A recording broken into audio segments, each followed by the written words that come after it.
Salut la famille.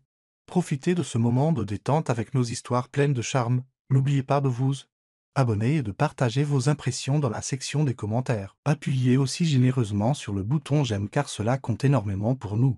Installez-vous confortablement. Détendez-vous et profitez bien alors que nous plongeons dans l'histoire. La vie de Mia Delgado avait toujours été ordinaire et pourtant parfaitement heureuse. Elle avait grandi dans une petite ville pittoresque en périphérie de Los Angeles, où les soirées se passaient à rêver des lumières de la grande ville et des podiums glamour. Dès son plus jeune âge, Mia possédait un œil aiguisé pour le design. Des croquis au crayon de robes et de manteaux innovants recouvraient chaque surface de sa chambre. D'enfant, elle imaginait un avenir débordant de possibilités, sans jamais soupçonner à quel point son destin changerait radicalement à la suite d'une seule rencontre fortuite. À 25 ans, Mia avait enfin transformé son rêve d'enfant en réalité. Elle lança sa propre petite marque de mode, se concentrant sur des coupes audacieuses et des couleurs vives qui rendaient hommage à son esprit enjoué. Le succès précoce de la marque attira l'attention de plusieurs boutiques locales, lui valant une modeste notoriété dans la ville. Elle était déterminée, infatigable et animée par le désir de créer des designs qui racontaient des histoires d'espoir, d'authenticité. Le succès, cependant, s'accompagnait de défis, des soucis financiers, des nuits blanches passées à perfectionner des patrons et une vie personnelle souvent mise en pause à cause d'un travail sans fin. Pourtant, Mia s'accrochait à ses ambitions avec un optimisme inébranlable. Par une douce soirée d'été, lors d'un gala de charité organisé pour soutenir la jeunesse défavorisée, le travail de Mia était exposé dans un petit coin d'exposition. Les vieux étaient remplis de lustres étincelants, de philanthropes bien habillés et du bourdonnement de conversations polies. Mia se tenait près de ses créations, se sentant à la fois ravie et nerveuse. Elle avait reçu une invitation de l'organisateur de l'événement car sa marque avait fait don d'une partie de ses bénéfices à l'œuvre de charité. Une partie d'elle espérait rencontrer des gens qui pourraient l'aider à développer son entreprise, même si elle ne s'attendait jamais à rencontrer quelqu'un qui changerait tout le cours de sa vie. Cet quelqu'un était Jason Wu, dominant la plupart des invités de sa haute taille.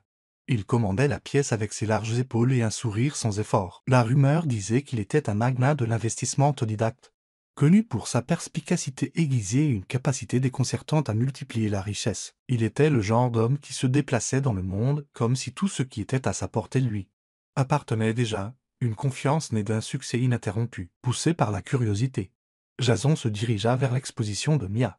Son regard balaya les mannequins qui présentaient ses créations, d'élégantes robes de soirée aux teintes de pierres précieuses vibrantes, chaque pièce reflétant une fusion dynamique de classique et de moderne. Mia, portant l'une de ses propres créations, le salua d'un sourire poli. Bien qu'elle ne sût pas initialement qui il était, il se présenta, la voix basse et douce. Ces créations sont incroyables. Je n'ai jamais rien vu de tel, remarqua-t-il en passant la main sur le tissu délicat d'une robe violette. Les joues de Mia s'empourprèrent au compliment. Merci, Mia Delgado. Jason, termina-t-il, j'ai vu votre nom sur le panneau et j'ai réalisé que j'avais vu un article qui vous mentionnait quelque chose à propos d'une étoile montante de la haute couture. Elle le regarda, légèrement surprise. Vous êtes très bien informé, monsieur Mou. Appelez-moi Jason, s'il vous plaît, dit-il en lui adressant un sourire charismatique. Et rester informé fait partie de mon travail. J'investis dans les idées, et les vôtres semblent extraordinaires. Ce fut l'étincelle qui déclencha leur idylle fulgurante. Autour de champagne et d'hors-d'œuvre ce soir-là, ils se découvrirent un terrain d'entente dans leur dynamisme incessant, la soif de créer de Mia et la passion de conquérir de Jason. Il admirait son refus de compromettre son intégrité artistique. Elle était captivée par son audace et découvrit que, sous son apparence confiante, se cachait un intellect fascinant qui semblait comprendre ses créations mieux qu'elle ne l'avait prévu. Dans les semaines qui suivirent, il insista pour l'emmener dans les meilleurs restaurants de la ville, chaque sortie plus somptueuse que la précédente. Jason lui fit découvrir une vie d'opulence et de promesses. Mia, bien qu'initialement hésitante, se surprit à apprécier ses grands gestes. Concerts privés, bouquets surprises d'orchidées à son studio, cadeaux coûteux. Pour une femme qui avait bâti son entreprise à partir de rien, sa générosité était à la fois excitante et un peu intimidante. Leur conversation pétillait d'une excitation partagée pour l'avenir. Il parlait librement de ses grandes ambitions, révélant un homme qui croyait que rien n'était impossible. Mia partageait ses rêves d'étendre sa marque à l'échelle mondiale, de conquérir les podiums de New York et de Paris. Dans chaque discours, Jason l'assurait, avec moi à tes côtés, je peux ouvrir toutes les portes que tu veux. Et dans les moments calmes, loin des flashs de paparazzi et des discussions d'affaires, il y avait une tendresse que Mia trouvait profondément romantique. Jason lui embrassait le front, traçait ses croquis du bout des doigts et lui murmurait à quel point elle était fière de tout ce qu'elle avait accompli. Elle croyait chaque mot, se délectant de l'idée qu'une personne si puissante puisse être si encourageante. Plusieurs mois de cette douce cour menèrent à un crescendo en fin d'après-midi. Ils marchaient main dans la main sur une plage isolée qu'il avait louée juste pour eux deux. Mia resta sans voix en voyant l'eau turquoise caresser le rivage, décoré de lanternes formant un chemin sur le sable. Au bout de ce chemin, Jason s'agenouilla et sortit une bague en diamant si brillante qu'elle semblait capturer le soleil lui-même. « Veux-tu m'épouser » demanda-t-il d'une voix qui tremblait d'une émotion sincère. Des larmes brillèrent dans les yeux de Mia alors qu'elle répondait par un oui sans équivoque. Leurs fiançailles firent l'une des pages mondaines et des réseaux sociaux. Jason le gourou de l'investissement inarrêtable, et Mia Delgado, la créatrice rayonnante au talent unique, tout le monde les considérait comme le couple parfait. La promesse de Jason à Mia était tout ce qu'elle aspirait à entendre. « Je te donnerai le monde », jura-t-il en lui prenant doucement le visage. Elle le crut de tout son cœur. C'était un conte de fées qui semblait prédestiné. Le genre d'histoire d'amour que les autres enviaient. Ce que Mia n'avait pas prévu, cependant, c'était à quelle vitesse l'amour pouvait être entaché par l'ambition. À ce moment-là, sur cette plage immaculée sous un coucher de soleil flamboyant, son cœur débordait d'espoir. Elle n'avait aucune idée de la tempête qui se préparait à l'horizon, ni des secrets que Jason portait sous ce vernis de richesse et de charme. Dans cette lueur éphémère, tout semblait aussi parfait qu'un rêve de conte de fées. Les semaines précédant le mariage furent un tourbillon frénétique d'essayages, d'interviews avec les médias et de félicitations sans fin. Mia s'immergea dans la création de sa robe de mariée. Une pièce éthérée combinant de la dentelle fine d'Italie et des perles que sa grand-mère défunte lui avait laissées. Chaque perle et chaque point des coutures était un travail d'amour qui symbolisait son parcours, d'une humble couturière à une créatrice de mode vénérée. Pendant qu'elle mettait toute son âme dans la robe, Jason supervisait les préparatifs extravagants du mariage. La cérémonie eut lieu dans une immense villa perchée sur les falaises de la côte amalfitaine, offrant une vue panoramique sur les eaux azures et les villas blanchies par le soleil. Mia avait à peine mis les pieds en Europe auparavant, mais Jason insista. S'il devait se marier, ce devait être une célébration légendaire. Et ce fut le cas. 500 invités, tous plus notables les uns que les autres. Célébrités, magnats des affaires, rédacteurs de mode de premier plan. Des journalistes de magazines importants tournaient comme des faucons, avide de capturer l'union de deux étoiles montantes. Le matin du mariage, Mia était un tourbillon de nerfs et d'excitation. Entourée de ses amis les plus proches, elle était assise devant un grand miroir au bord doré, son reflet trahissant chaque tremblement de ses lèvres. Elle avait toujours imaginé son jour de mariage plus simple. Peut-être une petite chapelle ou un jardin en plein air, avec seulement sa famille et quelques amis chers. Maintenant, elle se sentait comme la protagoniste d'une grande production orchestrée. Pourtant, chaque doute fondit lorsqu'elle se souvint du visage de Jason, si plein de fierté chaque fois qu'il la présentait à ses associés. Elle parla doucement avec sa demoiselle d'honneur, Danielle, qui était sa meilleure amie depuis l'université. Mais ce pas trop, les médias, les caméras partout. J'ai presque l'impression que c'est plus grand que moi. Danielle lui serre à l'épaule. Jason veut que montrer au monde entier. Ce n'est pas un crime. Il est fier de toi. Et tu as le droit d'en profiter. Ne t'inquiète de personne d'autre. Concentre-toi sur ton histoire d'amour. Ces mots lui offrirent un certain réconfort. Mia se leva, enfilant avec précaution sa robe de mariée chef-d'œuvre. Les manches en dentelle serraient doucement ses bras, les perles reflétant la lumière du soleil matinal. Un silence se fit dans la pièce lorsqu'elle apparut entièrement vêtue, la robe traînant derrière elle comme un nuage. Même elle fut momentanément stupéfaite par son propre reflet. La créatrice et sa création unies dans le moment d'une vie. Pendant ce temps, Jason s'habillait d'un smoking sur mesure dans une aile séparée de la villa, entouré de ses garçons d'honneur, des hommes puissants vêtus de costumes coûteux. Il respirait la confiance, il riait, trinquait avec des verres de whisky et félicitait Jason d'avoir trouvé non seulement une femme, mais un tout nouvel empire. L'un d'eux le taquina. « Tu es sûr que ce n'est pas juste une autre fusion d'entreprise, Jason ? Tu as toujours un plan. » Il en rit, rétorquant, « Disons simplement que je ne perds jamais. » La demi-plaisanterie resta en suspens. Une note subtile d'arrogance à la fois charmante et prémonitoire. Néanmoins, le sourire de Jason était contagieux. À cet instant, il semblait que ses intentions étaient pures, son affection pour Mia sincère. Lorsque la marche nuptiale commença, les invités prirent place sous d'imposantes arches florales. Un quatuor à cordes jouait doucement, leur musique flottant au-dessus des vagues. Mia remonta l'allée, le cœur battant, les yeux fixés sur Jason. Elle l'atteignit, le souffle court face aux émotions qui tourbillonnaient dans l'air. Il prit sa main, son regard inébranlable. À cet instant, il n'y avait que deux. Pas de caméra, pas d'invités, pas de contrat. Leurs vœux furent courts et sincères. La voix de Mia tremblait de conviction. « Jason, tu es la force qui me pousse à rêver plus grand. Je jure de te chérir, de te soutenir dans les hauts et les bas, et de créer une vie où nous pourrons tous les deux nous épanouir. » Jason déposa un doux baiser sur ses doigts avant de prononcer ses propres vœux. « Mia, tu m'émerveilles chaque jour par ton éclat et ta passion. Je promets de protéger tes rêves, de t'encourager quand tu doutes de toi et de toujours protéger notre amour. » L'officiant les déclara mari et femme et ils scellèrent leur union par un baiser. Les applaudissements retentirent dans la cour de la villa. Les flashs des appareils photo crépitèrent tandis que les reporters capturaient la scène idyllique. Pendant un instant, cela ressembla à une fin de conte de fées. La réception qui suivit fut un festin aux proportions épiques, fruits de mer frais, gâteaux décadents, champagne à volonté. Un groupe live joua jusque tard dans la nuit, le sol tremblant sous les danses et les célébrations. Mia retrouva Jason sur la piste de danse, sa cravate desserrée. L'entraînant dans une valse, il la fit tourner tant de fois qu'elle se sentit étourdie de joie. Ils rirent jusqu'à en avoir mal aux côtes. Le mariage était tout ce qu'il avait promis.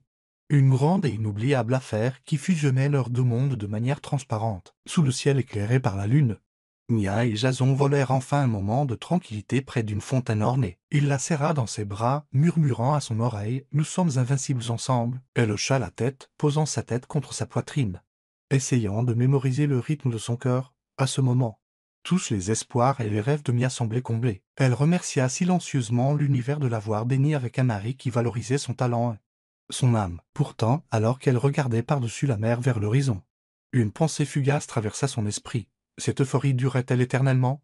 La question passa rapidement. Elle leva les yeux vers Jason, décidant que la vie lui avait offert quelque chose d'extraordinaire, et qu'elle ne laisserait pas le doute entacher son jour de mariage. Peu de temps après leur retour d'une lune de miel opulente à Bali, où ils profitèrent de villas privées perchées au-dessus de luxuriantes rizières en terrasse, Mia et Jason se lancèrent tête baissée dans la phase suivante de leur vie conjugale. Leur résidence était un penthouse contemporain dans le centre-ville de Los Angeles, offrant une vue imprenable sur un paysage urbain animé. Des fenêtres du sol au plafond encadraient la métropole en contrebas. Un témoignage de la volonté inébranlable de Jason d'avoir le meilleur en tout. La marque de mode de Mia poursuivit son ascension fulgurante, inspirée par la culture vibrante de Bali. Elle sortit une collection aux motifs tropicaux et aux palettes de couleurs audacieuses. Les acheteurs se bousculaient pour ces nouvelles créations, et son calendrier se remplit d'invitations à des défilés de mode internationaux. Les critiques la saluèrent comme la nouvelle visionnaire qui bouscule le monde de la mode. C'était un rêve devenu réalité, mais il s'accompagnait d'exigences incessantes interviews, séances photos et réunions de marques à travers les continents. Son téléphone ne cessait de vibrer d'alertes et de mails, chacun rappelant que Avoua faisait désormais partie de la conversation mondiale de la mode. L'empire financier de Jason s'envola encore plus haut. Chaque investissement qu'il touchait semblait se multiplier, et il parcourait le globe pour négocier les contrats sur des marchés en plein essor. Il tenait des réunions stratégiques tard le soir, concluait des partenariats de plusieurs millions de dollars et rentrait souvent à la maison pour repartir aussitôt pour le prochain voyage. Il s'épanouissait dans cet élan incessant, convaincu qu'une croissance constante était leur ticket pour une sécurité ultime. Pourtant, le succès s'accompagnait de sacrifices. Les jeunes mariés se retrouvèrent dans une course perpétuelle. Leur luxueux penthouse se transforma davantage en une simple escale qu'en un foyer. Les dîners ensemble devinrent sporadiques, souvent sacrifiés pour des réunions urgentes ou des horaires de vol. Chaque fois que Mia essayait d'organiser une soirée tranquille, Jason lui rappelait « Nous construisons un empire. Chérie, c'est ce qu'il faut. » Mia était déterminée à maintenir un équilibre. Elle établit une routine, les matinées pour son travail de création, les après-midi pour les réunions de marque et les soirées, idéalement, pour Jason. Mais la réalité se révéla plus imprévisible. Parfois, elle rentrait à 20 heures pour trouver un mot disant qu'il était parti à New York pour une réunion d'urgence avec des investisseurs. D'autres fois, c'était elle qui devait sauter dans un avion pour Paris pour un défilé de dernière minute. Leur relation devint des moments de connexion fugaces, des appels téléphoniques tard le soir, des baisers hâtifs dans les salons d'aéroport et des photos sur les réseaux sociaux qui perpétuaient le mythe d'un mariage parfait. Ses inquiétudes prirent forme lentement. Mia ne pouvait ignorer la solitude persistante qu'elle ressentait au milieu de ce tourbillon. Chaque jour, elle était exhibée comme l'épouse élégante de Jason Wu lors de galas, félicitée pour son mariage comme s'il s'agissait d'un autre trophée brillant. Pourtant, à l'intérieur, elle se sentait moins comme une partenaire chérie que comme un accessoire dans sa conquête inarrêtable du monde des affaires. Quand elle abordait le sujet doucement en disant qu'il lui manquait, en demandant un peu de temps dédié ensemble, il souriait, lui caressait les cheveux et disait « Nous ferons un voyage bientôt, juste toi et moi, Ces promesses étaent réconfortantes, mais rarement réalisées, alors que la marque de Mia gagnait en notoriété mondiale. Elle commença à remarquer un changement troublant dans leur dynamique. Jason semblait plus qu'heureux d'utiliser sa renommée croissante comme un sujet de vantardise parmi ses pairs. Son succès rehaussait sa propre image. Il y avait des moments où elle le surprenait à se pavaner à ses côtés lors d'événements publics, comme si elle était un symbole de sa bonne fortune, bien qu'elle aimât célébrer leur réussite mutuelle. Le manque d'intimité sincère rongeait son esprit. Un soir, elle tenta d'aborder le sujet directement. Ils étaient dans le salon de leur penthouse, les lumières de la ville scintillant en contrebas. Jason tapait sur son ordinateur portable, finalisant un contrat européen majeur. Mia s'approcha, s'asseyant à côté de lui sur le canapé. « Jason, pouvons-nous parler ?» Il la regarda, les yeux toujours rivés sur l'écran. « Bien sûr. Laisse-moi une minute pour envoyer cette mail. » Elle attendit patiemment, le cœur battant un peu. Enfin, il ferma l'ordinateur portable et se tourna vers elle. « Quelque chose ne va pas ?» Mia rassembla son courage. « Nous n'avons presque plus de temps ensemble. Nous sommes toujours dans des endroits différents, à poursuivre des objectifs différents. J'adore nos rêves, mais j'ai peur que nous oublions d'être des partenaires. » Jason expira en se penchant en arrière. « C'est juste temporaire. C'est le prix du succès. Mia, nous sommes tous les deux en train de bâtir nos héritages. Peux-tu imaginer à quel point la vie sera belle une fois que nos empires seront vraiment établis? Mais qu'en est-il de simplement profiter l'un de l'autre en attendant? Je ne veux pas me réveiller un jour et réaliser que nous sommes des étrangers. » Il tendit la main, écartant une mèche de cheveux de son visage. « Ne sois pas dramatique. Tout ce que je fais, c'est pour sécuriser notre avenir. » Sa confiance était inébranlable. Laissant peu de place au débat, il ajouta doucement. « Tu t'inquiètes trop.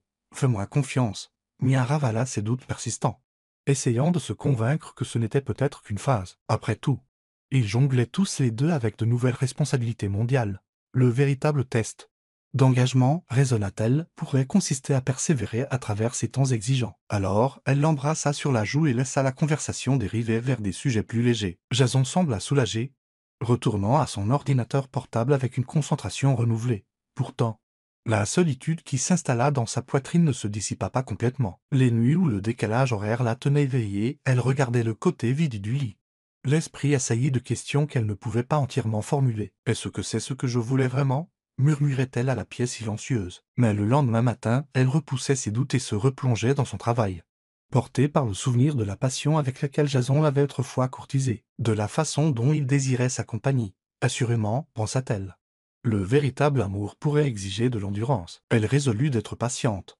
de s'accrocher à la conviction qu'il trouverait un équilibre. Après tout, les rêves se réalisaient à un rythme phénoménal. L'univers ne les bénirait sûrement pas si abondamment pour que tout s'effondre en un clin d'œil. Et pourtant, parfois, sous la surface scintillante du succès, de minuscules fissures apparaissaient, si faibles qu'elles les manquaient presque, des fissures qui signalaient, si l'on regardait de près, que des nuages d'orage pouvaient s'amonceler. Mia, encore remplie d'espoir, ignora ces premiers signes avant-coureurs, ne réalisant pas que sa vie était sur le point de prendre une direction complètement inattendue. Tard un soir, Mia se retrouva seule dans le penthouse. Les lumières des gratte-ciel extérieurs scintillaient comme de minuscules étoiles contre le ciel sombre, et un repas à emporter à moitié mangé reposait sur la table basse. Jason avait promis qu'il serait à la maison à 7 heures. Mais il était presque minuit. Il avait cessé de répondre à ses textos des heures auparavant. Mia voulait être compréhensive. Elle savait que les affaires pouvaient être imprévisibles, mais elle ressentait aussi cette pointe de déception, cette petite blessure qui venait de plan une fois de plus défait. En soupirant, elle décida de l'attendre, travaillant à moitié sur une nouvelle création pour sa prochaine collection, le dessin apaisé. Ses nerfs, du moins assez pour l'empêcher d'imaginer le pire. Vers 1 heure du matin, elle entendit la porte du penthouse s'ouvrir. Elle se précipita pour accueillir Jason, un mélange de soulagement et de légère frustration tourbillonnant en elle. Il entra, la cravate de travers, les cheveux légèrement ébouriffés, offrant un sourire là. Et « Désolé pour ça. La réunion a duré plus longtemps que prévu, dit-il nonchalamment. Bien que ses yeux trahissent quelque chose. Était-ce de la culpabilité ou simplement de l'épuisement? Ils s'étreignirent. Mais c'était différent. Son contact était tendu. Mia essaya de repousser cette pensée. « Tu rentres tard, » dit-elle doucement, essayant de garder un ton neutre. « Je t'ai gardé à dîner. Même si c'est probablement froid maintenant. » Il hocha la tête et posa sa mallette. « J'ai déjà mangé. L'équipe et moi avons pris quelque chose. Longue journée. » Mia l'étudia un instant, remarquant une légère trace de parfum qui n'était pas le sien. Elle sentit une pointe d'appréhension, mais elle se dit que cela pouvait provenir d'un collègue à la réunion, ou peut-être du parfum d'un client qui s'était frotté à lui dans l'ascenseur. Elle haussa les épaules et le suivit dans le salon. Au cours des semaines suivantes, Mia sentit des bizarreries similaires. Jason travaillait plus longtemps, sortait pour des appels téléphoniques qui se terminaient brusquement quand elle entrait dans la pièce. Parfois, elle le surprenait à échanger des regards furtifs avec son téléphone, puis à le glisser dans sa poche avec une indifférence étudiée. Cette petite partie d'elle qui rejetait était RFOI et Cécile commença à parler plus fort. Quelque chose ne va pas. L'occasion de confirmer ou de dissiper ses inquiétudes se présenta lors d'un événement de mode à Milan où Mia devait lancer une collection capsule. Cette fois, Jason refusa de l'accompagner, prétextant des affaires urgentes à Los Angeles. Elle fut déçue mais décida de ne pas insister, après tout. Elle voyageait avec son équipe et serait elle-même occupée. Pourtant, la séparation pesait sur son esprit alors qu'elle s'embarquait pour un vol transatlantique. La pointe d'anxiété dans son ventre refusait de se calmer. À Milan, Mia éblouit la presse. Ses créations. Un mélange créatif de silhouettes d'inspiration Renaissance avec des matériaux modernes volèrent la vedette. Elle aurait dû être aux anges, mais la douleur de l'incertitude la rongeait. Tard le soir dans sa chambre d'hôtel, elle se retrouva à faire défiler des photos d'elle et de Jason dans des moments plus heureux, essayant de trouver un semblant de normalité. Elle prenait de ses nouvelles par appel et textos, pour ne recevoir que des réponses sporadiques et laconiques. « Tu me manques ?» envoyait-elle après le défilé. Toi aussi était sa réponse brève et tardive, sans aucune chaleur. Une nuit, alors qu'elle se préparait à se coucher après une journée chargée d'interviews et de réseautage, Mia décida d'appeler Jason une dernière fois. Le téléphone sonna, puis tomba directement sur la messagerie vocale. Elle réessaya. Après 4 ou 5 sonneries, il décrocha enfin, son ton précipité à peine audible. « Mia. Il est tard. Tout va bien, oui, je voulais juste entendre ta voix, dit-elle doucement. Tu me manques, toi aussi, chérie. Je suis juste débordée de travail. Je dois y aller. Désolé. Je t'appelle demain. » L'appel se termina si brusquement que Mia en resta décontenancée. Ce n'était pas son genre de la repousser aussi sèchement. Son instinct s'enflamma. Mais la logique lui disait qu'il était occupé, comme il le prétendait. À son retour à Los Angeles, déterminée à apaiser ses craintes, elle se confia à Daniel. Autour d'un café, Mia raconta le comportement étrange de Jason, terminant par « Je suis peut-être paranoïaque. Nous sommes tous les deux sous beaucoup de stress. » Daniel écouta, l'inquiétude gravée sur son visage. La paranoïa peut provenir de signaux réels. Prévint-elle. As-tu essayé de lui en parler à nouveau? Mia hocha la tête. Il rejette ça. Dit que je réfléchis trop. Je ne veux pas l'accuser de quelque chose s'il n'y a rien. S'entendre. Dire cela à voix haute donna à Mia une nouvelle clarté. Il se passait vraiment quelque chose. Elle réalisa que la confiance ne consistait pas seulement croire les paroles de quelqu'un, mais aussi à se sentir en sécurité dans ses actions. À ce moment-là, elle ne ressentait ni l'un ni l'autre. Elle commença à envisager une approche plus directe, peut-être en fouillant dans les relevés téléphoniques ou en vérifiant son emploi du temps plus attentivement. Mais l'idée de jouer les détectives dans son propre mariage lui donnait la nausée. Elle détestait l'idée de violer sa vie privée. Mais elle reconnaissait aussi qu'ignorer ses soupçons pourrait être pire à long terme. Ce soir-là, elle se retrouva à faire les 100 pas dans leur chambre pendant que Jason était de nouveau sorti. Elle envisagea d'appeler certains de leurs amis communs pour voir s'ils savaient quelque chose, mais décida que cela pourrait alimenter davantage les rumeurs si cela se savait. Au lieu de cela, elle prit un petit bloc-notes et nota chaque fois qu'il avait agi étrangement. Les nuits tardives, les appels évasifs, l'odeur de parfum sur ses vêtements. Son absence annulée à Milan. La liste était plus longue qu'elle ne l'avait prévu. Son cœur se serra en réalisant que ces anomalies n'étaient pas de simples accidents. Quand Jason rentra après minuit, Mia le confronta. « Que se passe-t-il avec toi ces derniers temps ?» demanda-t-elle, debout sur le sol du salon, les bras croisés. Il haussa les épaules en enlevant son blasé. « Je te l'ai dit. Le travail a été fou. Pourquoi es-tu encore debout? J'ai besoin de réponses. » insista-t-elle en s'approchant. « Tu as été distant. Secret. Je n'arrive pas à me défaire de ce sentiment que tu me caches quelque chose. » Le regard de Jason se durcit. « Tu imagines des choses. Tu sais comment fonctionnent les affaires. Tu as été occupé. » J'ai été occupé. Pourquoi en faire tout un plat? Parce que je suis ta femme, dit-elle, la voix tremblante de frustration. Je mérite l'honnêteté. S'il y a un problème, n'importe lequel, je veux que nous y fassions face ensemble. Il roula des épaules, clairement agacé. Mia. C'est ton anxiété qui parle. Arrête de t'inquiéter. Tout va bien. Son ton dédaigneux brisa le calme qu'elle avait tant essayé de maintenir. Elle voulait crier, exiger qu'il la regarde et lui dise la vérité. Mais elle sentait qu'aucune solution ne viendrait d'une dispute au milieu de la nuit, pas quand ses défenses étaient levées. Alors elle se détourna, les larmes aux yeux, le laissant là. En silence, cette nuit-là, Mia resta éveillée, le cœur battant d'un pressentiment inquiétant. Elle réalisa que pour la première fois depuis qu'elle avait dit oui, elle avait vraiment peur de la direction que prenait leur relation. Et au fond de ses tripes, elle savait qu'elle devrait découvrir les secrets de Jason si elle voulait avoir un espoir de sauver son mariage ou de se sauver elle-même. Au fil des semaines, l'engagement de Mia à trouver la vérité s'intensifia. Elle se souvint d'une vieille leçon, parfois, pour voir la situation dans son ensemble. Il faut rassembler de petites pièces de puzzle aussi insignifiantes qu'elles puissent paraître. Un après-midi tranquille. Elle fouilla sa mémoire à la recherche de chaque détail étrange que Jason avait négligé ou tenté de minimiser. Ses itinéraires de voyage, les reçus laissés sur le comptoir de la cuisine, même les publications sur les réseaux sociaux qui contredisaient l'endroit où il prétendait être. Elle commença à assembler ces fragments comme si elle reconstituait une carte clandestine. Le point des bascule arriva lorsqu'elle tomba sur un reçu suspect dans son bureau. Elle cherchait un échantillon de tissu qu'elle avait laissé près de son bureau, mais à la place, ses yeux tombèrent sur un morceau de papier froissé d'un restaurant chic du centre-ville. La date et l'heure indiquaient qu'il y avait dîné un soir où il prétendait être un dîner de travail avec des clients de l'extérieur. En soi, ce n'était pas totalement incriminant. Jusqu'à ce qu'elle remarque que le reçu indiquait un repas pour 2 personnes avec une bouteille de vin qu'elle savait qu'il détestait. Une terreur froide la parcourut, mais elle resta calme. Elle avait besoin de plus de preuves. Au cours des jours suivants, elle vérifia discrètement son téléphone lorsqu'il le laissait sans surveillance. La plupart de leurs conversations étaient normales. Mais son cœur se mit à battre la chamade lorsqu'elle découvrit une application de messagerie cachée. L'historique des conversations était verrouillé par un code PIN. Mia sentit ses mains trembler, cela devenait maintenant un comportement invasif. Mais sa soif de vérité la poussa au-delà de ses hésitations morales. Elle décida de vérifier l'ordinateur portable de Jason ensuite, tard une nuit. Après qu'il se soit endormi, elle se glissa dans le salon et l'ouvrit. Sa messagerie électronique est toujours connectée, prenant une profonde inspiration.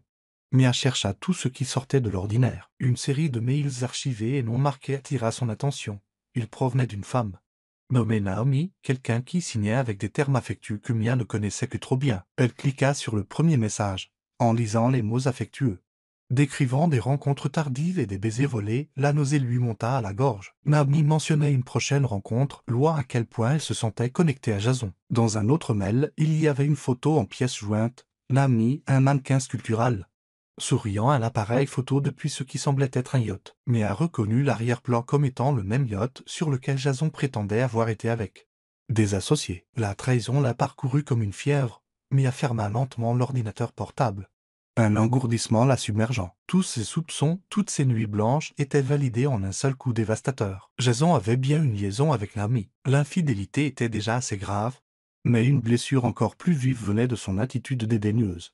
De la façon dont il avait dénigré ses inquiétudes, la faisant se sentir paranoïaque. Elle fixa d'un air absent les lumières de la ville, les larmes lui brûlant les yeux. Pendant un instant, elle envisagea de le réveiller et de le confronter sur le champ. Mais elle choisit d'attendre le matin, voulant rassembler ses pensées et aborder la situation avec une certaine maîtrise. Cette nuit-là, Mia resta éveillée. Aux prises avec le chagrin et une colère brûlante, elle serra un coussin, les larmes imprégnant silencieusement le tissu, même avec des preuves accablantes. Une partie d'elle luttait contre le déni. Comment l'homme qui lui avait autrefois promis le monde pouvait-il si cruellement lui briser le cœur? À l'aube, Mia trouva Jason dans la cuisine, préparant du café comme si c'était un jour comme les autres. Elle entra, le visage pâle, les yeux rougis, et jeta une impression des mails de Naomi sur le comptoir. Explique, exigea-t-elle, la voix tremblante d'une rage qu'elle pouvait à peine contenir. Jason fixa le papier et pendant une fraction de seconde, un choc et une peur sincère traversèrent son visage. Puis, en un clin d'œil, il revêtit ce masque familier d'arrogance. « Où as-tu eu ça ?» demanda-t-il, au lieu de reconnaître le contenu. « C'est tout ce que tu as à dire, » cracha Mia, les larmes menaçant de couler à nouveau. « Tu m'as menti, tu m'as trompé. » Il posa la tasse de café avec un soin délibéré. « Que veux-tu que je dise, Mia? Que je suis désolé que tu l'aies découvert ?» L'audace de ces mots la frappa comme une gifle. « Tu ne t'excuses même pas de l'avoir fait, dit-elle doucement, la voix tremblante. « Tu es juste désolé d'avoir été pris. » Jason expira, les épaules tendues. « Écoute, c'est comme ça que vivent les hommes puissants. Nous avons des options. Tu n'es pas la première femme à devoir gérer ça. » Grandis un peu. À cet instant, tout vestige de confusion que Mia avait ressenti s'évapora. Elle se retrouva avec une clarté glaciale. La trahison de Jason n'était pas un simple égarement. C'était un choix délibéré et continu. alimentée par le sentiment que tout lui était dû et un mépris total pour elle. C'était comme si son monde entier s'effondrait. Le rêve auquel elle avait si ardemment cru n'était qu'une façade. Elle déglutit difficilement. J'ai tellement abandonné pour toi. J'ai essayé d'être compréhensive, de soutenir ta carrière, de te soutenir à travers tout. Et c'est comme ça que tu me rembourses. Il haussa les épaules. Comme si la conversation l'ennuyait. Tu aurais dû savoir dans quoi tu t'engageais. Je suis ambitieux et j'aime bien vivre. Si tu penses que tu ne peux pas gérer ça, peut-être que nous ne sommes pas faits l'un pour l'autre. Abasourdi par sa cruauté. La voix de Mia sortit en un murmure. Je pensais que tu m'aimais. Je t'aime. Juste pas assez.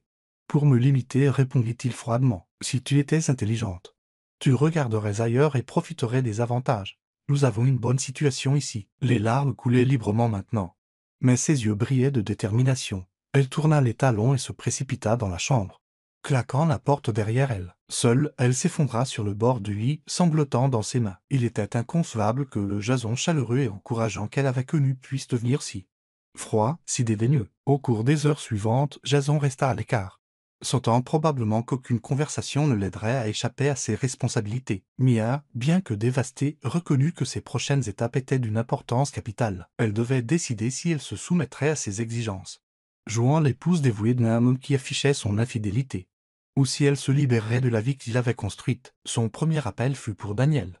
Entre deux sanglots, elle raconta tout. Daniel écouta avec horreur, puis offrit un soutien féroce. « Mia, je suis là pour toi. Quoi que tu aies besoin, nous trouverons une solution. » Le soir venu, Mia sécha ses larmes et affronta de nouveau Jason dans le salon. « Je pars, » déclara-t-elle, sa voix plus stable qu'elle ne le sentait. « J'ai besoin de temps et d'espace pour réfléchir. » Il hocha simplement la tête, comme si c'était l'issue évidente. « Si c'est ce que tu veux. » Faisant une valise avec des mains tremblantes, Mia jeta un dernier regard au penthouse qui était devenu sa cage dorée. Elle se souvint de l'excitation qu'elle avait ressentie en emménageant après le mariage. Les possibilités, l'amour qui semblait autrefois si limité. Ce souvenir ressemblait maintenant à un mensonge éclipsé par la trahison. En fermant la porte d'entrée derrière elle, elle réalisa que Jason avait déjà pris sa décision. Il n'y aurait pas d'excuses sincères ni de tentative de réconciliation. Dans son monde, la richesse et le pouvoir l'emportaient sur la sainteté de leur mariage. Cette dernière pensée amère lui brûla la poitrine alors qu'elle s'éloignait, déterminée à tracer sa propre voie, une voie libérée des ombres qu'il avait projetées. Elle n'avait encore aucune idée de l'étendue de sa traîtrise, mais elle était prête à découvrir chaque dernier détail si cela signifiait se libérer vraiment. Dans les jours qui suivirent son départ, Mia fut confrontée à un vide étrange. La perte soudaine des routines qu'elle partageait autrefois avec Jason était désorientante. Elle emménagea dans un modeste appartement moderne près de son studio de création, voulant un nouveau départ loin des souvenirs du penthouse, malgré le chagrin qui la rongeait. Elle savait qu'elle devait maintenir sa vie professionnelle à flot. Les commandes continuaient d'affluer, les défilés approchaient, et le monde attendait toujours de la brillance de Mia Delgado. Pourtant, sous son apparence posée, elle élaborait sa prochaine stratégie. Elle ne pouvait pas simplement quitter leur mariage sans se battre, surtout maintenant qu'elle avait découvert d'autres informations accablantes sur les pratiques commerciales de Jason. Plus elle ruminait son indifférence, plus elle réalisait que son sentiment d'invincibilité ne venait pas seulement de son argent, mais aussi de sa capacité à manipuler les gens et les circonstances. Personne ne l'avait jamais vraiment défiée pour ses méfaits. Eh bien, décida-t-elle, cela allait changer. Mia se rendit dans un cabinet d'avocats de premier ordre sur la recommandation d'un de ses clients, dans une salle de conférence élégante surplombant la ville. Elle exposa son cas à un groupe d'avocats, détaillant sa découverte de la liaison de Jason et les activités financières suspectes qu'elle avait entrevues lors de sa recherche de preuves. Une avocate, une femme aux yeux vifs nommée Alia, écouta attentivement. « Ce que vous décrivez sont des indicateurs de fraude grave, » dit Alia en tapotant un stylo contre son bloc-notes. « S'il a utilisé des sociétés écrans ou falsifié les rendements des investisseurs, nous sommes en territoire illégal. » Son esprit s'emballa. Elle savait que le succès de Jason était bâti sur des investissements à haut risque. Mais la fraude flagrante était une autre affaire. Le groupe discuta des étapes potentielles, collecter la documentation, vérifier les transactions douteuses et préserver toute preuve qui pourrait prouver des actes répréhensibles. Une partie de Mia frissonna à l'idée de l'affronter. Mais elle ressentit aussi une vague de résolution stimulante. S'il voulait un divorce avec une maigre compensation, il allait avoir un réveil brutal. Après avoir finalisé sa stratégie juridique, Mia alla de l'avant avec son entreprise de mode. Canalisant son trouble en créativité, elle conçut une nouvelle collection, qu'elle intitula audacieusement Cicatrice invisible Scarancine. Chaque pièce était le reflet d'une renaissance personnelle, des tissus fluides symbolisant la résilience et des coupes audacieuses représentant la douleur aiguë de la trahison. L'histoire derrière la collection commença à circuler sur les réseaux sociaux, suscitant la curiosité. Les rumeurs selon lesquelles Mia Delgado avait trouvé l'inspiration dans ses peines de cœur se répandirent comme une traînée de poudre. Ses amis proches se rallièrent à elle. Daniel lui servit de caisse de résonance pour ses créations, lui fournissant des commentaires honnêtes et un soutien émotionnel indéfectible. Une autre amie, Alia, se porta volontaire pour l'aider avec le marketing, en mettant l'accent sur le récit émancipateur derrière Cicatrice invisible. Elles organisèrent un aperçu privé dans une galerie chic et minimaliste, n'invitant que des initiés de la mode de confiance et un groupe restreint de médias. La réponse fut écrasante. Des femmes s'approchèrent de Mia les larmes aux yeux, partageant comment elles s'identifiaient à l'idée de transformer la douleur en quelque chose de des 1000. S'engager dans cette nouvelle voie donna à Mia un sentiment de but au milieu du chaos.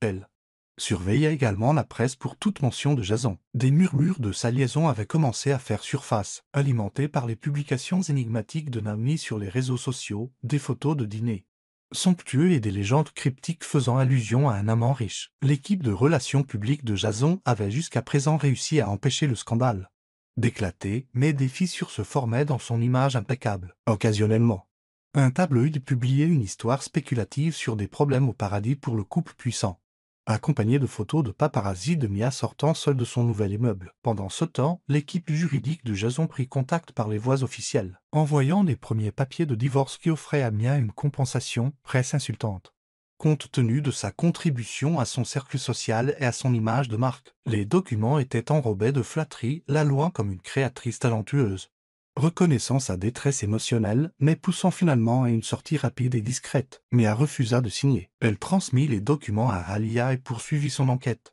le temps où Jason pouvait l'écraser était révolu. Tard un soir, dans son petit salon confortable, Mia examinait les documents financiers que l'équipe d'enquête d'Alia avait réussi à obtenir. Les relevés bancaires révélaient des irrégularités importantes, des dépôts importants provenant de comptes étrangers douteux, des investissements qui affichaient des rendements gonflés bien supérieurs aux normes du marché. C'était accablant, mais cela galvanisa aussi sa détermination. L'homme qu'il avait si nonchalamment rejeté était impliqué dans des combines qui pourraient potentiellement lui valoir de sérieux ennuis judiciaires. Elle se demanda comment on en était arrivé là. L'arrogance de Jason, autrefois si attrayante dans sa confiance, s'était métastasée en une cruauté pure et simple. Il semblait que rien n'était sacré pour lui, ni la fidélité dans le mariage, ni l'intégrité dans les affaires. Mia ne ressentait plus seulement de la pitié ou du chagrin. Un sentiment croissant de colère pulsait en elle. Elle décida qu'il devait être tenu pour responsable, non seulement pour sa propre clôture, mais aussi pour les investisseurs qui étaient probablement trompés. Forte de sa résolution, elle travailla avec Alia et l'équipe juridique pour compiler un dossier accablant. Ils rassemblèrent des preuves documentées que Jason était engagé dans des accords secrets, utilisant Naomi comme intermédiaire pour des clients riches mais peu scrupuleux. Le chagrin de Mia se mêla à l'indignation alors qu'elle réalisait l'ampleur de la tromperie de Jason. Au-delà de la liaison, Naomi avait été impliquée dans l'orchestration de partenariats douteux, attirant vraisemblablement des investisseurs de premier plan avec son statut de célébrité. Pendant tout ce temps, Cicatrices invisibles attira une attention internationale. Les réseaux sociaux de la marque explosèrent avec des hashtags de solidarité, transformant Mia en une icône féministe de la résilience face à la trahison. Les magazines de mode se bousculaient pour des interviews, et bientôt, les grands médias s'emparèrent de son histoire personnelle, bien que Mia garda les détails les plus croustillants des méfaits de Jason privé, préférant les réserver pour le tribunal. Jason, de son côté, semblait confiant que Mia disparaîtrait tranquillement, ne réapparaissant que pour signer l'accord de divorce final. Il sous-estimait jusqu'où elle irait pour affirmer son propre pouvoir. Chaque fois qu'il essayait de la contacter, c'était toujours par l'intermédiaire d'avocats ou par de brefs SMS laconiques, signés papier. Arrête de faire traîner ça. Elle ne répondit jamais directement, refusant de lui donner la satisfaction d'une confrontation personnelle à ses conditions. En coulisses, Mia et son équipe juridique préparaient méticuleusement leur stratégie. Ils prévoyaient de révéler non seulement la liaison, mais aussi la malversation financière dans la procédure de divorce. Une fois que le juge verrait les preuves, tout l'empire de Jason serait en danger. Mia savait qu'elle devait garder ses cartes près d'elle. Chaque jour, elle se forçait à rester calme, à faire confiance à l'approche juridique méthodique plutôt que de laisser l'émotion brute compromettre leur stratégie. Dans un moment de calme, seule, elle s'assit sur le petit balcon de son appartement. Sirotant une tisane et réfléchissant aux changements surréalistes de sa vie, elle se souvint de leur premier jour de romance. De la façon dont Jason écartait doucement ses cheveux et l'appelait sa muse. Maintenant, elle réalisait que ce n'était qu'une des nombreuses illusions qu'il avait tissées. Pourtant, elle reconnaissait aussi sa propre évolution. Elle n'était plus la rêveuse naïve qui croyait que la richesse et le statut équivalaient à la sécurité. Elle avait trouvé sa propre force, découvert la profondeur de sa créativité et s'était prouvé qu'elle était plus que la simple épouse de quelqu'un. À l'approche de la date du procès, l'attention s'empara des cercles de commérage de la ville, la rumeur selon laquelle Mia avait l'intention de contester farouchement l'accord et qu'elle avait des preuves substantielles contre Jason se répandit. Elle ressentait de la nervosité, oui, mais aussi un sentiment de finalité optimiste, une disposition à conclure ce chapitre selon ses propres termes, se tenant au seuil de la plus grande bataille de sa vie. Mia Delgado se sentit plus vivante que jamais. La tempête arrivait et elle était prête à traverser le feu avec ses propres talons hauts. La tête haute, une semaine avant le procès en divorce, Mia dévoila cicatrices invisibles lors d'un défilé triomphal dans un lieu en plein air, époustouflant du centre-ville de Los Angeles. Le ciel nocturne scintillait au-dessus, et la silhouette de la ville offrait une toile de fond dramatique pour les mannequins qui glissaient sur un podium réfléchissant dans des créations qui encapsulaient la transformation et l'émancipation. Des capes fluides ressemblant à des ailes de phénix, des accents métalliques chatoyants représentant des éclats de chagrin soudés en armure. Chaque look racontait une histoire de reconquête du pouvoir sur la douleur. Le public était électrique. Des célébrités, des influenceurs et d'éminents rédacteurs de mode regardaient avec admiration, certains au bord des larmes alors que le spectacle se terminait par un final dramatique. Mia avait choisi une musique correspondant au ton émotionnel de la collection, culminant dans un crescendo plein d'âme qui fit se lever les spectateurs. Les applaudissements rugirent et les flashs crépitèrent, capturant le moment triomphal. Mia monta sur le podium pour un bref salut, son sang-froid manquant de céder lorsqu'elle vit l'effusion de soutien, au premier rang. Daniel lui envoya un baiser, rayonnante de fierté. Personne ne manqua le récit réel derrière cicatrices invisibles. Mia Delgado, autrefois la moitié d'un couple puissant, avait fait face à la trahison et en était sortie plus forte. Les réseaux sociaux explosèrent d'éloges. Les médias qui avaient autrefois documenté son mariage somptueux couvraient maintenant sa métamorphose, la qualifiant de modèle pour quiconque avait été lésé. Des hashtags promouvant l'estime de soi et la résilience devinrent viraux dans le monde entier. Et l'histoire de sa trahison personnelle résonna auprès d'innombrables femmes. Alors que la renommée de Mia montait en flèche, l'image autrefois immaculée de Jason commença à se fissurer. Les murmures de sa liaison avec Nami se firent plus forts, alimentés par des photos de paparazzi les capturant dans des situations suggestives sortant de club chic, en vacances sur des yachts, ou participant à des afters. Bien que Jason ait tenté de limiter les dégâts, la combinaison des étalages peu discrets de Naomi sur les réseaux sociaux et des discussions dans les cercles d'affaires sapent sa crédibilité. Plus grave encore, des rumeurs de pratiques commerciales contraires à l'éthique commencèrent à faire surface. Des investisseurs auparavant silencieux commencèrent à partager leurs doutes, racontant des accords qui semblaient trop beaux pour être vrais.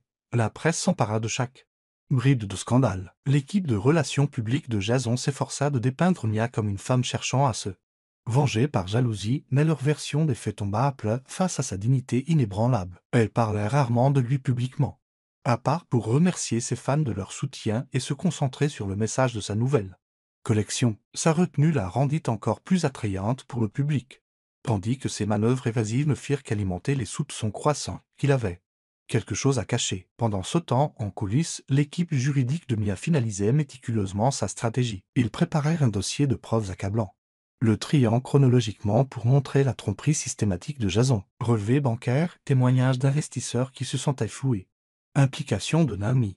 Rien ne serait laissé à l'interprétation. À bien des égards, la procédure judiciaire serait plus qu'un simple procès en divorce. Elle avait le potentiel de révéler des crimes financiers qui pourraient faire s'effondrer l'empire de Jason. La confiance de Jason restait intacte, ou du moins il le prétendait en public. Après tout, il commandait toujours une légion d'avocats de premier plan réputés pour enterrer les poursuites. Il occupait toujours des postes dans de grandes entreprises et avait des amis puissants au placé.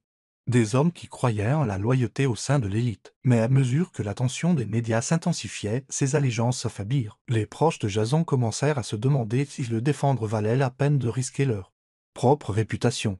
Dans toute la ville, les dîners bruissaient de commérages. Les femmes s'impatientaient avec l'épreuve de Mia. tandis que les hommes débattaient pour savoir si Jason avait été trop effronté ou simplement victime de rumeurs sensationnalistes. Les conseils d'administration où siégeait Jason délibéraient tranquillement, inquiets des retombées potentielles. Chaque jour, Mia lisait de nouveaux titres faisant allusion à la chute de Jason. Mais elle se préparait aussi, sachant que les gros titres étaient changeants. Ce qui comptait vraiment, c'était l'affrontement juridique où les faits seraient mis à nu. Un soir, Mia reçut un appel d'un numéro inconnu. À l'autre bout du fil, une voix hésitante demanda « Mia Delgado ?» L'interlocutrice se présenta comme étant Sylvia, une comptable qui avait travaillé pour le cabinet de Jason pendant des années. Elle affirmait avoir des informations pertinentes pour le procès à venir. Elles organisèrent une rencontre dans un café discret du centre-ville, où Sylvia révéla des documents indiquant que Jason avait détourné des fonds d'investisseurs vers des comptes offshore personnels. Bien que Sylvia craigne des représailles, elle se sentait moralement obligée de se manifester. « Je ne peux pas continuer à regarder des innocents investir les économies de toute une ville en une chaîne de Ponzi, avoua-t-elle, les yeux remplis de culpabilité. Stupéfaite, Mia réalisa que la malversation de Jason était bien plus étendue qu'elle ne l'avait craint. Cette nouvelle preuve était une bombe. Alia et l'équipe juridique obtinrent rapidement le témoignage de Sylvia sous un accord de protection. L'étau se resserrait autour de l'héritage autrefois intouchable de Jason, tout en se préparant pour le procès. Mia prit un moment pour respirer. Elle réfléchit à la façon dont sa vie avait radicalement changé en si peu de temps. Elle était passée du statut d'épouse bien-aimée de Jason Wu, éclipsée mais quelque peu satisfaite, à une figure symbolisant la justice et la renaissance. Son chagrin était gravé dans chaque point de cicatrices invisibles, résonnant auprès d'un public mondial. Et maintenant, elle était sur le point d'exiger des comptes à un homme qui croyait pouvoir s'en tirer avec n'importe quoi. Un après-midi, elle se retrouva assise dans le coin désert de son studio, perdue dans ses pensées. Elle se souvint du jour où Jason l'avait demandé en mariage sur cette plage isolée, de la façon dont son cœur s'était envolé d'un espoir naïf. Une pointe de tristesse la traversa, rapidement remplacée par une force renouvelée. Cette version de l'amour avait été un mensonge,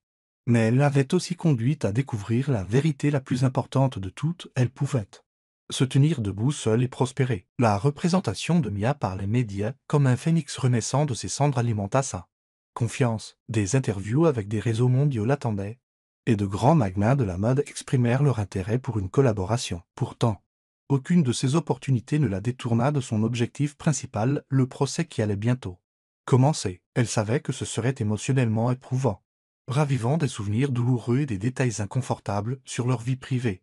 Mais elle savait aussi que c'était nécessaire. Le tribunal de l'opinion publique avait peut-être penché en sa faveur, mais seul un verdict légal pourrait vraiment faire tomber Jason de son piédestal. À l'approche de la date du procès, Mia aperçut Jason dans un segment d'actualité financière. Son expression était stoïque, bien que les rides sur son visage trahissent plus de stress qu'auparavant. Le journaliste le cuisinait sur les allégations de mauvaise gestion des fonds des investisseurs.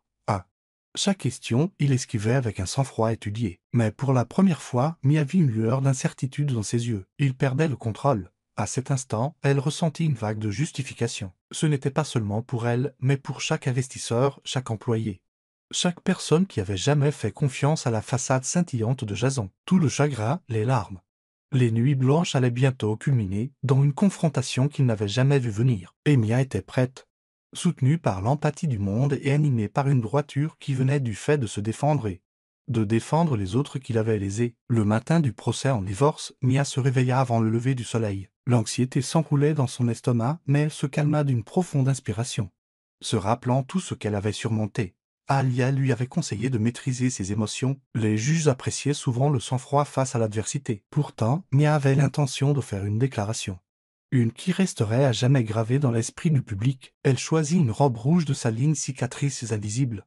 Une robe à la fois audacieuse et élégante, la couleur était un symbole éclatant de pouvoir, de férocité et de renaissance. Elle épousait sa silhouette sans être impudique, l'ourlet balayant gracieusement ses jambes. Le design épuré était rehaussé d'un décolleté spectaculaire qui respirait à la fois la confiance et la grâce. Elle passa plus de temps à se maquiller, s'assurant que ses yeux scintillent malgré la nuit blanche qu'elle avait endurée. En enfilant ses talons, elle jeta un dernier regard dans le miroir. Le reflet montrait une femme à la fois nerveuse et résolue. Devant le palais de justice, une foule de journalistes et de curieux s'était rassemblée, avides d'apercevoir les époux en guerre. Les appareils photo crépitèrent sauvagement alors que Mia sortait de la voiture, le menton relevé, sa robe rouge contrastant vivement avec le gris austère des marches du palais de justice. Daniel et Alia l'accompagnaient, formant un flanc protecteur.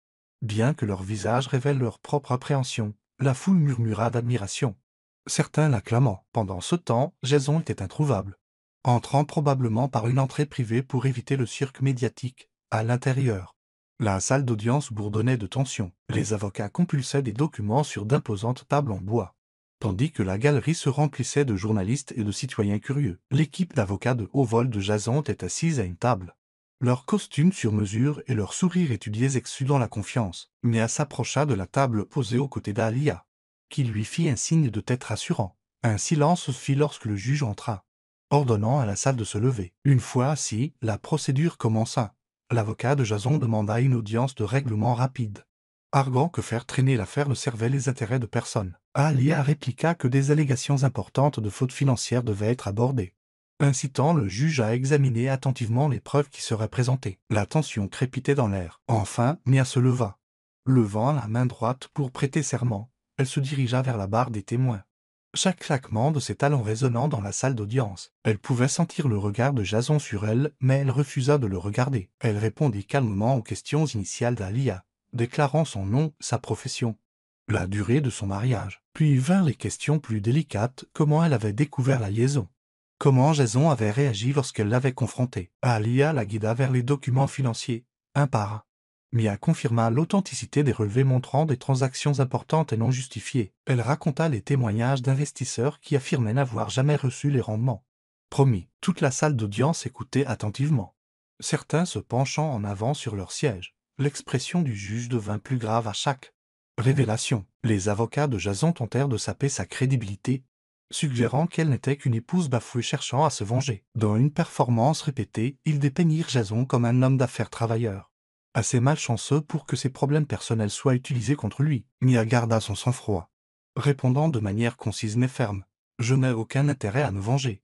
Je veux la transparence et la justice pour moi-même et pour ceux que Jason a trompés. » Puis ce fut au tour de Jason. Il se leva pour témoigner. Mia l'étudia brièvement, remarquant le léger tic de sa mâchoire, la sueur qui perlait sur son front, malgré son sang-froid. Il paraissait moins sûr de lui que d'habitude. Il s'en tint au récit d'un divorce typique, éludant toute admission de faute. Interrogé directement sur la liaison, il esquiva: « Ma vie personnelle n'est pas pertinente pour ces allégations. Mes transactions financières sont transparentes. » Alia le pressa vivement sur des documents bancaires spécifiques, le confrontant à des divergences. La voix de Jason se tendit alors qu'il prétendait ignorer certaines transactions, feignant le choc à l'idée d'irrégularité. Cependant, son masque commença à se fissurer lorsqu'Alia introduisit le témoignage de Sylvia, détaillant exactement comment les fonds avaient été détournés. Le silence dans la salle d'audience se nua en une stupeur silencieuse. Même les sourcils du juge se haussèrent face aux détails incriminants. Une fois les preuves accablantes exposées, Mia sentit le changement dans la salle d'audience. Les avocats de Jason échangèrent des regards. Inquiet, il tenta de se ressaisir, qualifiant les preuves de circonstancielles ou prétendant à la falsification. Mais plus il insistait, plus il semblait désespéré. Le coup de grâce arriva lorsque Naomi, citée à comparaître, refusa de venir à sa défense, laissant Jason seul face à une montagne de preuves. Apparemment, leur relation s'était détériorée face au péril juridique. Pour tenter de se distancier, elle nia publiquement toute connaissance de ses affaires, le laissant paraître abandonné. En fin d'après-midi, le juge décréta une brève suspension de séance. Mia sortit de la salle d'audience, momentanément submergée. Les couloirs résonnaient du brouhaha des journalistes, certains relayant frénétiquement les dernières nouvelles aux chaînes d'information. Dans une alcôve tranquille, elle se permit de respirer. Daniel lui attrapa doucement le bras. « Tu t'en sors très bien, Mia, » murmura-t-elle, les larmes aux yeux. « Il est démasqué. Tout le monde le voit maintenant. » Mia hocha la tête, une boule dans la gorge. Elle ne pouvait oublier les années qu'elle avait passées à l'aimer, à lui faire confiance. Pourtant, le voir s'effondrer sous le poids de ses propres mensonges évoquait un étrange mélange de tristesse et de soulagement. Elle réalisa que l'homme qu'elle avait épousé n'avait été qu'une façade depuis le début. Maintenant, ses secrets les plus sombres avaient enfin éclaté au grand jour. Lorsque le procès reprit, l'équipe juridique de Jason tenta un dernier revirement, suggérant un règlement à l'amiable. Ils firent miroiter une offre financière substantielle dans l'espoir de clore l'affaire et d'atténuer les dommages supplémentaires. Mais Mia refusa, catégorique sur le fait que le juge devait mener cela à une conclusion équitable. Elle voulait une Décision de justice, pas un paiement étouffé, sentant le vent tourner contre lui.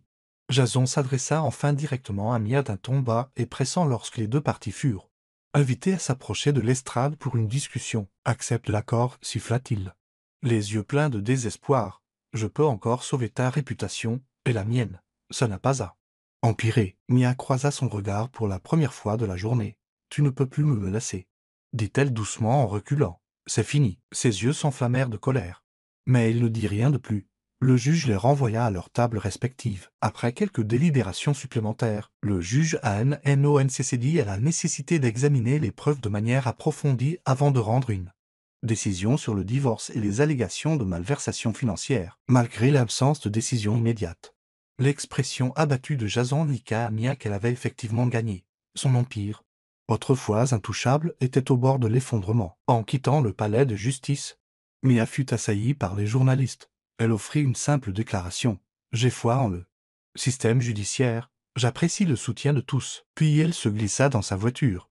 Le cœur battant mais porté par un sentiment de victoire. Il ne s'agissait pas seulement du combat juridique, mais aussi de s'être enfin défendue. Elle regarda son reflet dans la vitre teintée. La robe rouge brillant sous la lumière déclinante de l'après-midi, c'était la couleur de son pouvoir, la couleur qui signalait l'aube d'une nouvelle vie. Une vie libérée des mensonges de Jason, dans les jours qui suivirent la confrontation au tribunal. La frénésie médiatique atteignit son paroxysme, alors que le juge délibérait sur la décision finale. De nouvelles preuves de la conduite contraire à l'éthique de Jason continuaient de fuiter, encouragées par la prise de position de Mia.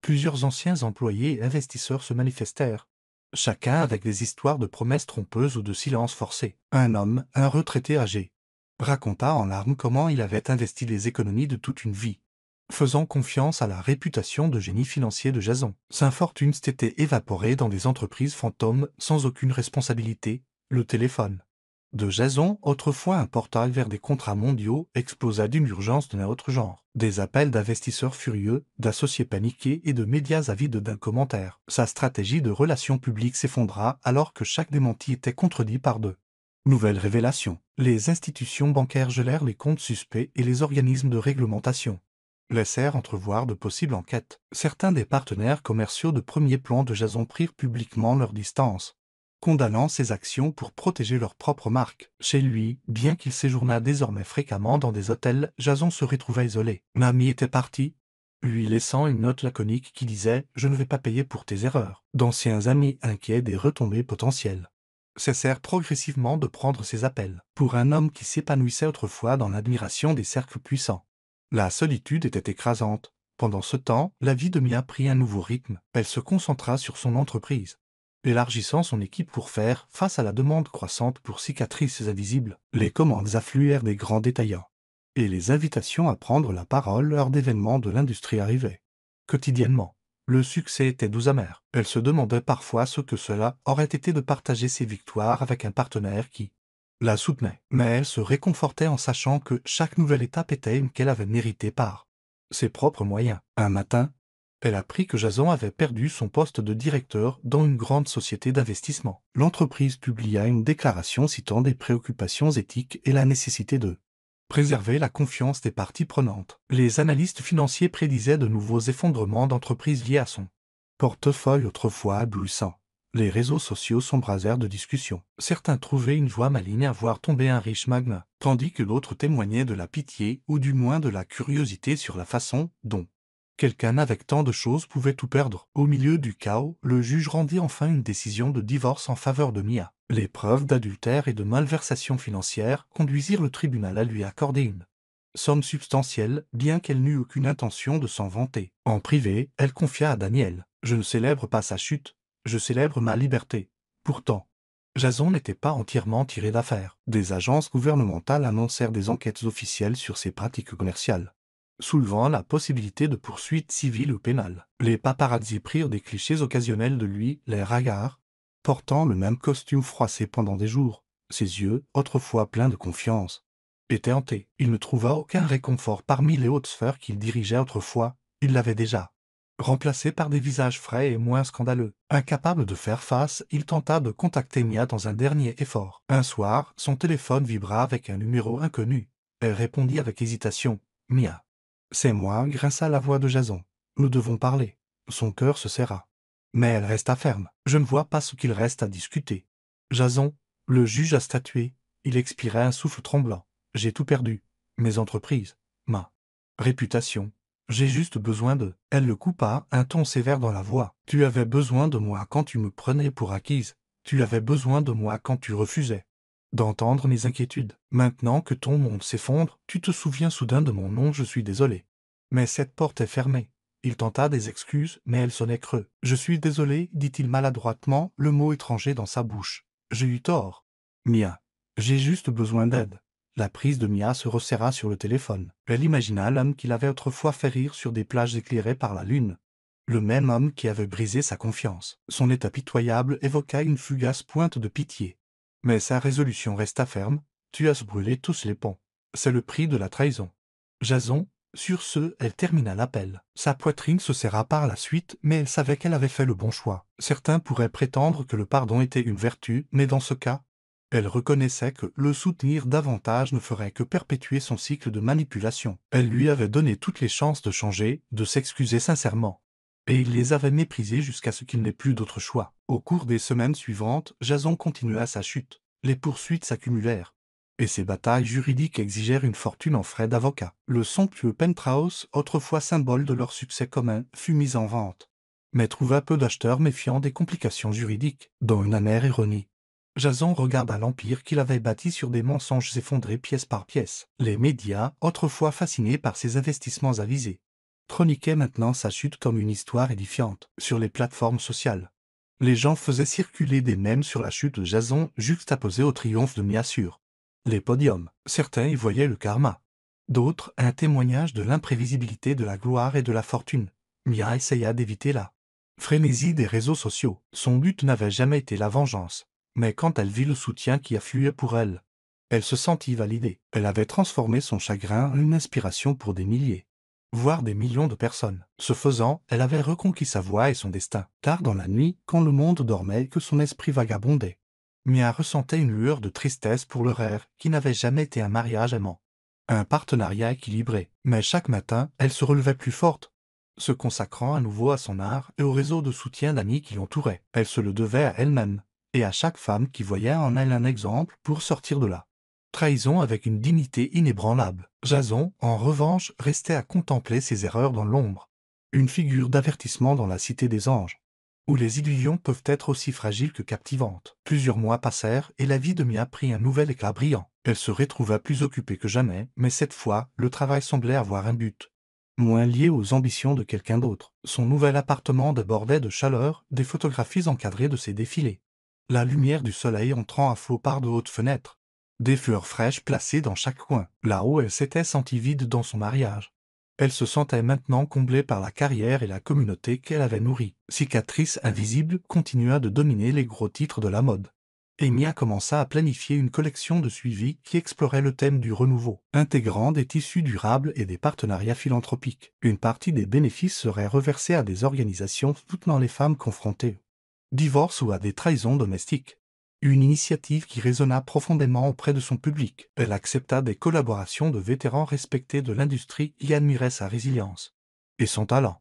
Les invitations affluèrent du monde entier. On lui demanda de juger des concours de mode télévisés, de prendre la parole lors de conférences d'affaires sur le branding et l'émancipation, et même de conseiller de grandes célébrités. Chaque nouvelle opportunité validait l'indépendance pour laquelle elle s'était battue, à bien des égards.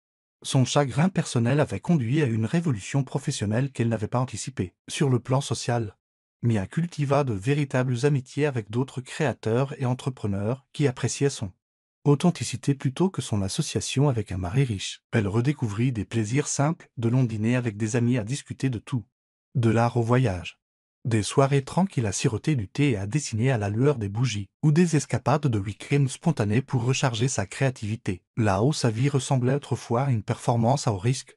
Elle ressemblait maintenant à une toile attendant, des coups de pinceau audacieux et significatifs. Pendant ce temps, les enquêtes judiciaires sur les activités de Jason progressaient. Il faisait face à de multiples poursuites et à une enquête imminente des régulateurs financiers. Les rumeurs suggéraient qu'il négociait un accord de plaidoyer pour éviter les conséquences les plus sévères. Quoi qu'il advienne de lui, Mia choisit de ne pas s'y attarder. Elle avait fait la paix avec son passé. Il était libre d'assumer sa propre chute sans son Implication. Un jour, elle reçut une lettre inattendue par la poste d'un cabinet représentant certains des anciens investisseurs de Jason. Il la remerciait pour son courage à exposer ses méfaits, expliquant que son témoignage avait empêché d'innombrables autres de tomber victimes de ces combines. La lettre se terminait par une ligne qui résonna dans son cœur. Votre bravoure nous rappelle que la justice peut prévaloir si les bonnes personnes refusent de rester silencieuses. Mia plia soigneusement la lettre et la plaça dans sa table de chevet. Un rappel de son triomphe sur l'adversité. Au fil des saisons, Mia se prépara pour le lancement de sa collection la plus importante à ce jour.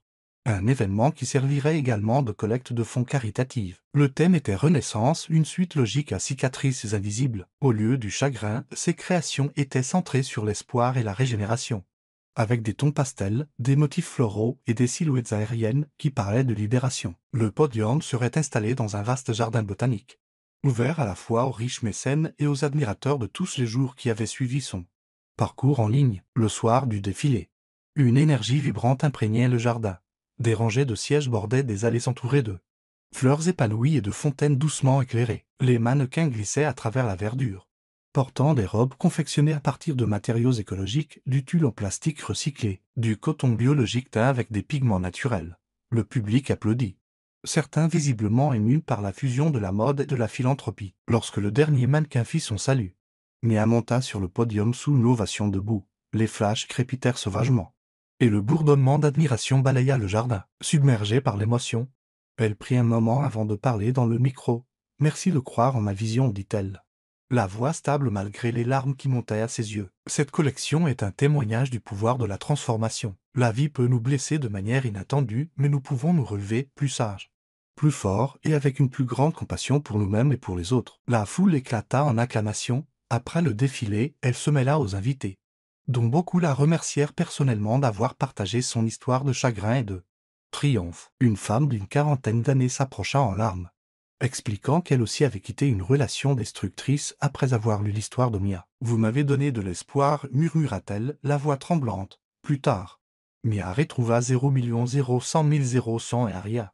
les deux amis qui avaient été ses piliers tout au long de son parcours tumultueux. Elles trinquèrent au champagne sous la douce lueur des guirlandes lumineuses. Aux nouveaux départ, dit Daniel en levant son verre. Aux amitiés qui nous soutiennent à travers tout, ajouta Aria. Mia sourit, le cœur plat, et à la liberté que nous gagnons lorsque nous refusons de laisser quiconque diminuer notre valeur. Elles firent teinter leurs verres, les rires se mêlant à la symphonie discrète des grillons du jardin. Au loin, les lumières de la ville scintillaient et Mia ressentit un profond sentiment de paix. Dans les semaines qui suivirent, la nouvelle collection de Mia se vendit plus rapidement que toutes ses lignes précédentes, prouvant que son message de croissance résonnait puissamment. Des articles dans les grandes publications de mode soulignèrent non seulement les designs innovants, mais aussi l'histoire de résilience de Mia. Elle fit la couverture d'un grand magazine de mode, avec pour titre « De la trahison à la percée, comment Mia Delgado a redéfini l'émancipation par le design ». Elle garda un exemplaire du magazine dans son studio, un symbole que son identité transcendait le chagrin infligé par Jason. Ce chapitre de sa vie, bien que douloureux, l'avait façonnée en quelqu'un d'inarrêtable. Elle n'avait plus besoin d'un penthouse somptueux ni d'un mari qui affichait un succès sans substance. Tout ce dont elle avait besoin, c'était sa propre résolution, sa créativité et la camaraderie d'âmes authentiques et solidaires. Un matin ensoleillé après le lancement de la collection, Mia se rendit sur une plage sereine au nord de Los Angeles. Elle marcha le long du rivage, les vagues caressant ses pieds, prenant un moment pour admirer l'horizon infini. Elle se souvint du jour où Jason l'avait demandé en mariage sur un rivage similaire. Au lieu de la tristesse, elle ressentit de la gratitude. L'immensité de l'océan lui rappela que la vie pouvait avoir des flux et des reflux, blesser et guérir, et qu'elle était capable de naviguer à travers chaque marée. Debout là, elle enleva ses sandales, laissant le sable réchauffer ses orteils. Une brise souleva ses cheveux, emportant avec elle l'odeur de sel et de possibilité. Elle laissa échapper une lente expiration cathartique. Elle avait survécu au chagrin, démasqué la tromperie et en était sortie plus forte. Cette connaissance était plus libératrice que n'importe quel vœu que Jason avait autrefois prononcé. Elle était libre de tracer sa propre voie, une voie bâtie sur des liens nets, une estime de soi inébranlable et un dévouement féroce à son art. Bien que l'avenir restât non écrit, Mia Delgado l'affrontait les bras ouverts. Son histoire ne se réduirait jamais à la trahison qui l'avait presque brisée. Au contraire, elle resterait comme un témoignage de la résilience humaine, du pouvoir extraordinaire de transformer la douleur en création, et de la beauté de se relever triomphante des cendres d'un rêve brisé. À cet instant, l'Eva, caressant doucement ses pieds, Mia se sentit en paix, prête pour toutes les merveilles à venir. Je suis ravi que vous soyez allés jusqu'au bout. J'espère que l'histoire vous a plu. N'hésitez pas à appuyer généreusement sur le bouton j'aime et à vous abonner pour d'autres récits captivants comme celui-ci. Nous aimerions beaucoup avoir votre avis. Quelles leçons avez-vous tirées de cette histoire? Partagez vos réflexions dans les commentaires ci-dessous. On se retrouve dans la prochaine histoire.